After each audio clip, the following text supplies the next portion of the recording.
So we make conversions through Facebook ads, and so that's worthwhile for us. But what I find still is the quality of a conversation I have with someone from LinkedIn, on average, not every single time, is often better than someone who's freshish from Facebook ads. Yeah. Now, because someone through LinkedIn has probably been connected to me for a few years, they've probably seen my content, probably seen my messages, they've probably been in my email. What I'm curious to see is the emails we're collecting through Facebook ads now, if they convert in a year's time, are they going to, because they're going to be reading my email.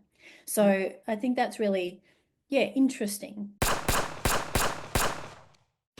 Welcome to How to Build a Profitable Nutrition Business. If you love nutrition and you love helping people and you want to be in the game long enough to keep doing that, then this is the podcast for you. Let's get into it.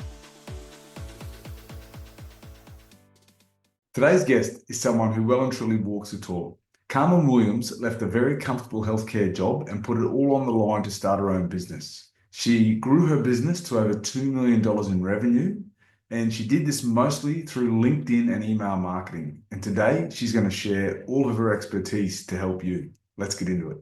Welcome back to another episode of How to Build a Profitable Nutrition Business.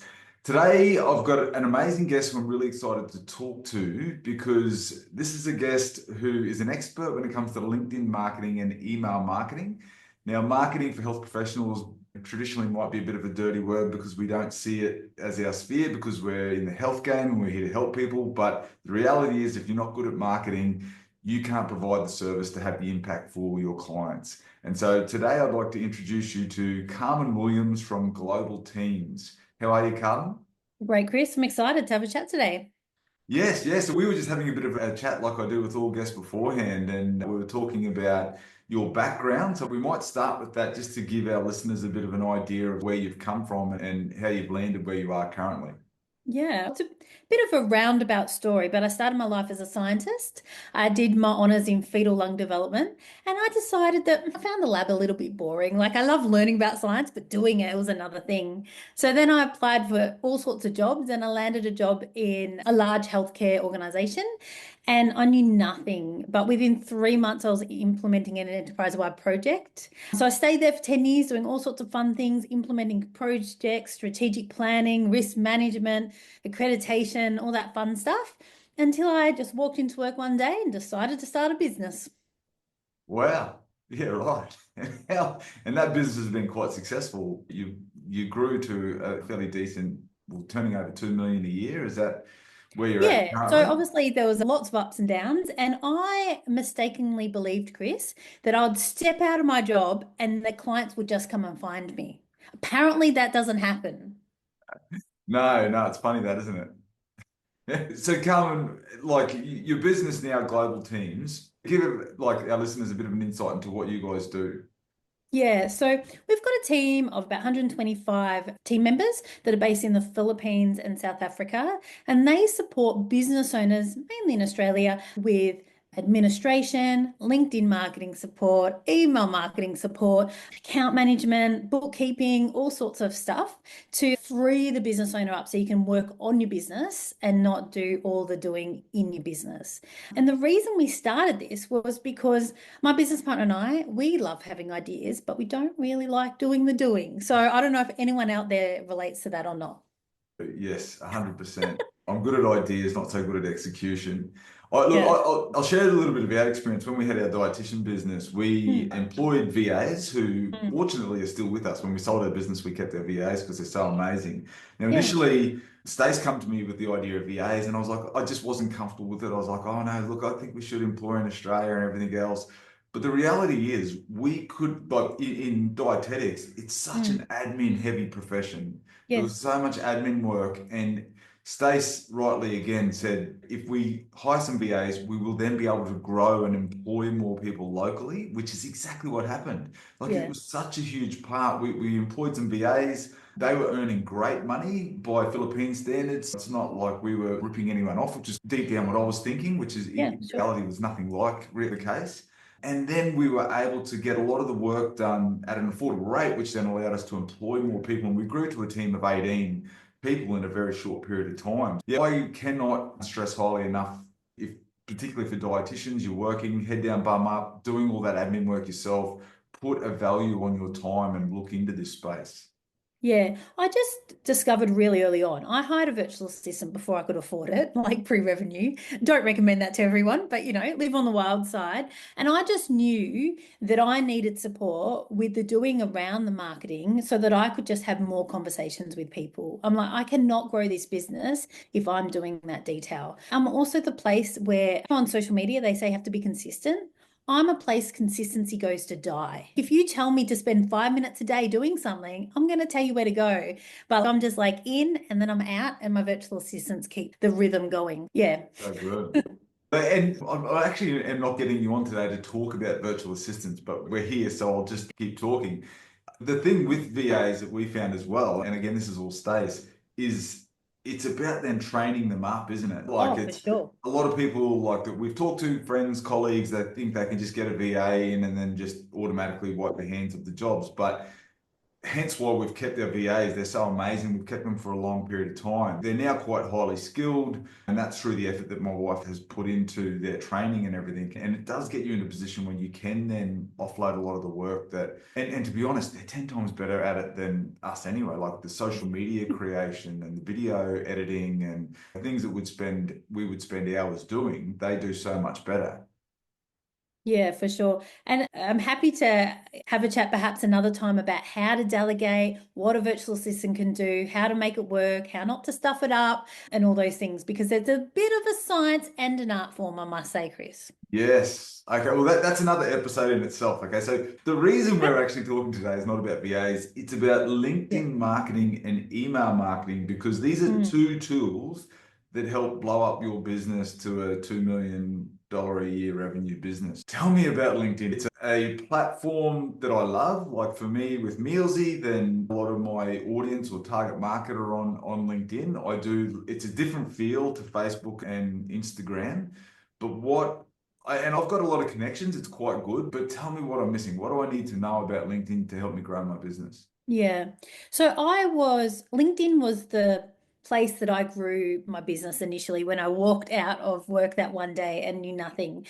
And so LinkedIn, if I had to choose one social media platform to play, that would be the space. I have LinkedIn coaches who just love the LinkedIn for the sake of it. I need to tell you straight, Chris, I don't love it. I just love it because it gives me results. And what I'd love to share with you today is like how to get those results. And so people just think, oh, I just need a post on LinkedIn. And I think that's a really good start, posting on LinkedIn. And if you've got content ready to go, you can do that. But there's so much more to it. And so one of the things that you mentioned was the connections. And so over time, you can send connection requests every single day, and you can be very strategic with that. So, for example, if you, as a dietitian, provide NDIS services, you could send connection requests to care coordinators in your area, or perhaps doctors in your area, or other people who might refer to you. Once you send a connection request to someone, that means that they can preferentially see your content. Otherwise, they're probably not going to see your content at all. And you can message them something of value. I do that about LinkedIn is that it's very searchable for the target that you're looking for and the resume in a way. Like you're learning about who you're connecting with. Yeah. And so obviously you can connect with these people. You can start conversations. You can say, hey, do you want to come on my podcast? Hey, he's a resource on, I don't know, how to not waste too much time on developing a meal plan, or here's how we're a bit special and different, or just something of value. And Yeah. what I don't do on LinkedIn is say, hey, Chris, I do virtual assistants. You probably need one. Let's have a chat. So I never sell anything. Yeah, I right. just offer value. And you spoke, Chris, at the start of how sometimes marketing can be a dirty word in healthcare. And I Yeah. know there's regulations and things like that. But I was so nervous about marketing my business at the start. Like I had all this imposter syndrome. What if I don't have anything good to say? What if they don't like it? Blah, de, blah, blah. But then I just came to realize that if I don't tell people about what I do, I cannot help anyone. Yeah. Yeah. Yeah. And so now when I'm producing content, sure, I'd love sales, I'd love new clients, that'd be great. But my primary thing is how can I just deliver value to people? And some people will take it and go, great, I'm going to use LinkedIn more, or I'm going to be nicer to my virtual assistant, or I'm going to have better outcomes in my business, or whatever. And a small minority will come to me and go, actually, Carmen, I now want your help. Yes, yeah. So you position yourself as the expert. They're starting to see your content. You've already offered them value. I do love that. And look, to be honest, what you've just described to me, I'm thinking of people that I've actually engaged with on LinkedIn, and that's exactly who I've engaged with, is people that, haven't put the hard sell on straight away. And you get them, don't you? Someone's reached out as connection, you connect automatically. There's a message in your inbox and they're selling you something, and Yeah. I just block it. I'm just not there. So Yeah. I love that approach. And so, how to do messaging well? First of all, one, I think it's underutilized. And two, I think 90% of people do it so badly because they just like sell, sell, sell. And I have had clients, because obviously we support people with virtual assistants who help them with LinkedIn marketing. And I have had clients come to me saying, some experts told me to do the sell message. And I'm like, it's not going to work, but you can try it. And then they come back within a month going, okay, Carmen, let's do it your way. And what I like to do is I just like to offer something of value. Hey, Chris, I've just developed a course, a short course on this. Would you like it? Hey, Chris, I'm running this event. Here's the link if you'd like to join us. Hey, Chris, I've just developed this resource on 169 things my virtual assistant did for me last week. If you'd like a copy, flick me your email. Yeah. So flick to your email. So you're getting them off LinkedIn then.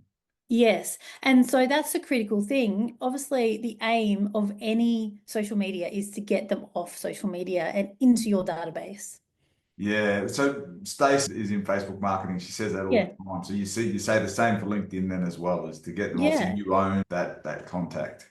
Yeah, so Facebook marketing is fantastic because obviously you can get people to opt in and they give you emails and phone numbers, and you can do the exact same process on LinkedIn. And when I send out things, I'll say, hey, Chris, if you'd like a copy, flick me your email. Yeah, gotcha. Or if you want to register this for this event, all right, great. Here's your email, here's your phone number.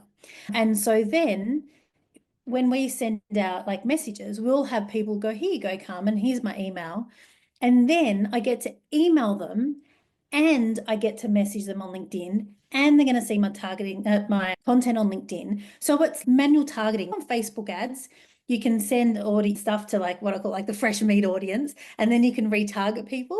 Like this is Yeah. like manual retargeting. Like they're going to see you on your content on LinkedIn. They're going to see you on the messaging on LinkedIn. They're going to see your emails, and then you can actually export that data and put it into Facebook ads. So then they're going to see you on Facebook ads as well. Yeah, right. This is genius. So then they're just like, fuck, she's everywhere. She must be all right. Yes. Yeah, well, that Or carries I weight. have had someone say to me, Carmen, you annoyed me so much until I needed you. You're solving problems, aren't you? So Yeah. people have them. Yeah, that's brilliant. So then when you've got them on email, email I really want to talk to you about, because as we were talking about earlier, there's that thought that email's dead when in fact it's not, is it? Like, I think it's easy to assume it because there's so much junk email that comes through and emails can get missed. But what insights can you provide to help get that message through on email now that you own the list? Yeah, I dragged my heels on email for years, Chris, because I just read everything and it's like email's dead, no one opens it up. I looked at all the shit I was getting in my email. I'm like, I'm not reading it. And I'm just like, oh, it's dead, it's useless, and I don't know what to say anyway. So I just did nothing for years.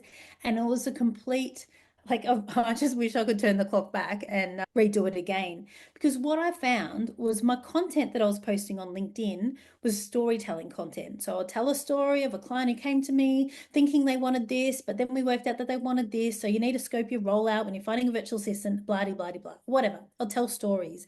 And then I'm like, huh, I can just tell those stories in email. I Ah, can just offer my same value I'm doing on LinkedIn in email.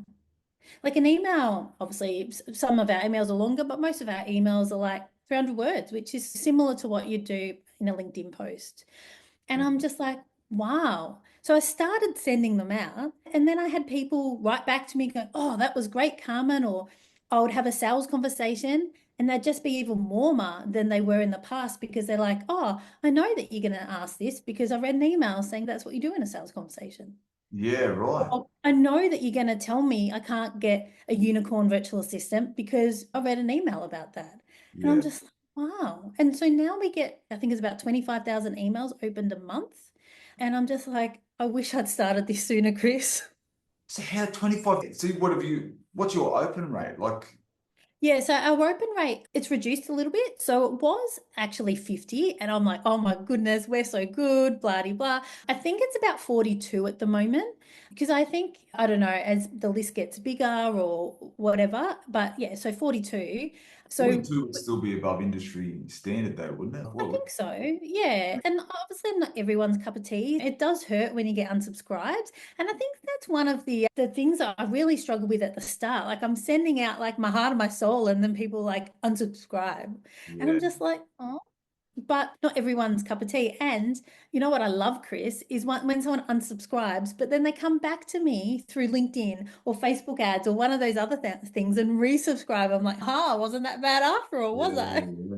Well, I was talking to someone about this the other day, and the unsubscribes is that just means that it doesn't mean they don't like you. It just means that they don't need your service at the moment, or Yeah. whatever you're posting isn't relevant to at this point in time.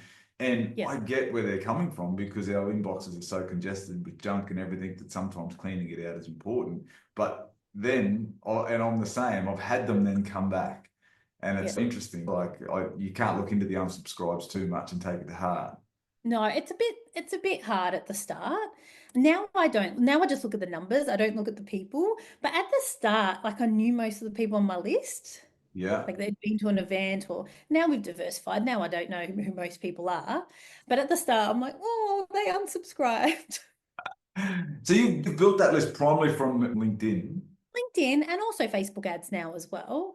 So Right. what I find is so we make conversions through Facebook ads, and so that's worthwhile for us. But what I find still is the quality of a conversation I have with someone from LinkedIn, on average, not every single time, is often better than someone who's freshish from Facebook ad. Yeah, yeah, Now, because someone through LinkedIn has probably been connected to me for a few years, they've probably seen my content, probably seen my messages, they've probably been in my email. What I'm curious to see is the emails we're collecting through Facebook ads now, if they convert in a year's time, are they going to, because they're going to be reading my email. So I think that's really, yeah, interesting. So, yeah. yeah. What? So a really key question for me is how do you get them to open? Is there a trick with the subject line, or is it they go, "Oh yes, this is from Carmen and Maureen. This is going to interest me," or I Everyone says it's the relationship you have with them, like the previous emails that you've sent out. So I just try and make every single email really valuable. So the subject lines, like I've played with them, I've done A/B testing, and Chris, I don't know, there's not an answer. Sometimes I just feel it in my bones. That might be a good opening subject line. But what I do know is that when they open it, I just want it to be really valuable. So I might talk about our point of difference, but I'm only going to do that in the context of some sort of story that helps them with thinking about a virtual assistant or working with their current virtual assistant. So I might say, Norleen, our account manager, feels more creative, and these are the awesome things she's doing, but only in the context of this is how you can make your team more creative as well. I'm just really so I got someone this year to help me write my email. So this was a new move for me. It's from South Africa. I was so nervous about getting this person to help me because I was so sensitive over like how Carmen's way of doing things. And so I just found myself saying to her a few times in a row, I only want something if it's adding value to the person reading it. right? Yeah, yeah, yeah.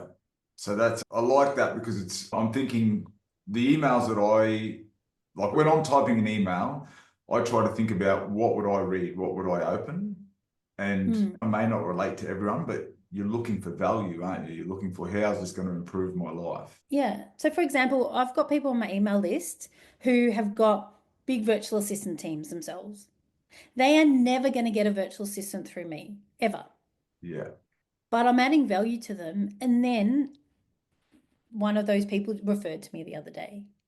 yeah, And so I'm not trying to convert that person to become a client because he's not going to be, but I'm just trying to add value. Yeah, okay. I like that. How often do you send emails? Like, what do you have a set frequency that you do, or? Yeah, so we started off like once a week and then we increased the frequency. And that was really nerve-wracking as well because that increases the unsubscribes.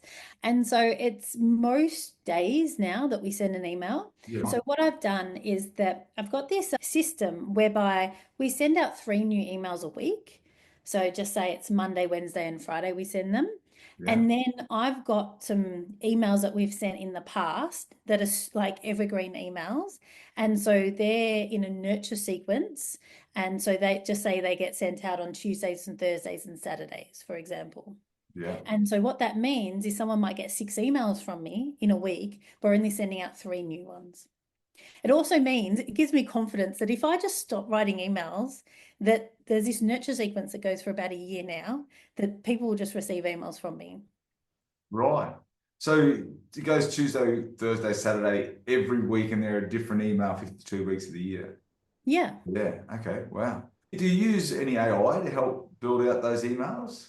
Well, look, I have been using AI recently, so I wasn't. And what I found is that AI accelerates the rate in which we can write emails. Zola, who I've hired to help me write those emails, what I do is like one of the ways we use AI is I'll send her a voice message saying, I spoke with this client, this is the story, da da da da da. And then she'll grab that voicemail and then help get AI to help her. So we've got like a Carmen copywriter where the team have loaded all the emails that we've ever sent, all the good emails we've ever sent. There's ones I'll never not send again, all the downloadables we have. And so it actually knows a fair bit about how I like to express myself. So between the voice message and the Carmen AI copywriter, that means we can write emails really quickly. There are other emails that we write that are a lot more complicated. So, for example, my account manager was telling me some really good stories the other day. And so I got my account manager and my writer Zola to meet to write those emails completely independent on me, even though it's coming out as my name. So that's a bit of an out of body experience. Like similar with AI, like I use AI, but all it does is give me the bones, and then I polish it with my personality and touch and everything. So I'm guessing it's, yeah, like you say, it's saving time and accelerates what you're doing. Yeah. I find like when I was playing with AI, even with the Carmen copywriter, I felt the points were just so generic. Like I feel that I need to give it quite a lot for it to do make magic, and it can make magic. So, for example, I've uploaded transcripts of podcasts in before, and then I'm like, make me 3 social media posts, make me an email to convince people to listen to this, but make it a storytelling email that offers value even if they don't click on it. And so I just keep on playing with it, and it just keeps on getting better. I love it. I'm going to do that, the storytelling email for this podcast, then we'll see how it goes. So, okay, so just to try and recap and describe your success and your growth model, is that you've used LinkedIn as a very effective tool to target your potential clients, people that you see as a fit for your business. So you've targeted them, you'll then reach out, they'll then see your content. Through conversation, you'll grab their email, you get them onto your email list, you can then upload that list into Facebook. So you're then giving them LinkedIn, Facebook, and email. Yeah. And your key take home is that it's just about giving them value. And then when they're ready, you've given them so much value that you're at the front of their mind. They come thinking, oh, Carmen's the person I need to talk to about this. Yeah. And that's exactly right. So some of my emails will have, if you want to learn how to do this yourself, book a time with me. But you want to know the secret, Chris? We actually get sometimes more conversions from emails that don't have a call to action at the end. It's really weird. People just write back going, we need to talk. And I find it really fascinating, like human psychology. So yeah, when I do a sell, it's a soft, almost afterthought sell, and I don't do it on all emails. Yeah, I like that. And this is what I actually love about marketing. I was not into marketing, and again, Mm. Stacey's the business brains and everything I've ever done. But the more I've learned about marketing, it's actually just about human psychology. And then as a dietitian, everything that we're doing is about psychology. Yes, there's the science and everything behind it, but in behavior change, which is essentially what marketing is doing as well, it's about what makes people make decisions. Yeah, I think it's Yeah. great. And you just get to look at the data and go, oh, well, what's working? I thought that would work, but it didn't. Let's try something else. Yeah, just on the email, and even for LinkedIn, if you can share this as well, Is there a particular time that you'll send an email, a particular day of the week that you find to be successful, or is it just get it out there, they'll see it? Like in terms of looking at your data and your metrics, has there been any Yeah. consistency? So in the early days, we tried all sorts of things because I was trying to find the magic answer. And the data was just so inconsistent. And so I think we now send it out at 12 o'clock Melbourne time every single day because what the literature said was that the more consistent you can be, the better it is. And so my theory was a business owner might be thinking of lunch at that time, but like obviously we've got different time zones in Australia and so I don't really know, but that's what I've just landed on. I haven't tried it for a little while. So I just went for consistency, reliability, like certainty. And I decided it was better to be received during the workday rather than now often you log in and there's been email sent overnight. I decided not to do that and decided that it gets received during the workday. So I don't know if that's the right answer, Chris, but that's where we've landed. It's working for you. If we're going to look at a model, then let's look at one that's working successfully. Carmen, thank you so much for Yeah. your time. This has been amazing. There's a lot of really useful information in here for people looking at LinkedIn. And just to clarify that, because a lot of dietitians, their business model is really about chasing the consumer. So that B2C sort of model. Whereas, like you said with the NDIS, like you really, LinkedIn's really effective at targeting the plan managers and the people that can then offer you many customers, if you like, or clients. So LinkedIn's quite effective for that. But like I was telling you earlier, with dietetics, a lot of our referrers, the doctors and everything are on there. So LinkedIn really has some merit for trying to build that B2B relationship with our referrers. So yeah, this is a really useful podcast. I think a lot of people get a lot of benefit out of it. I think if you have time, I would love to get you back on and talk all about your strategy around virtual assistants. But thank you for your time. Sounds good. Thanks, Chris. It's been great. Do you find this podcast valuable? There may be other nutrition professionals out there will also. If you like, share and subscribe, it's going to help other nutrition professionals make an impact on the world just like you. Thanks.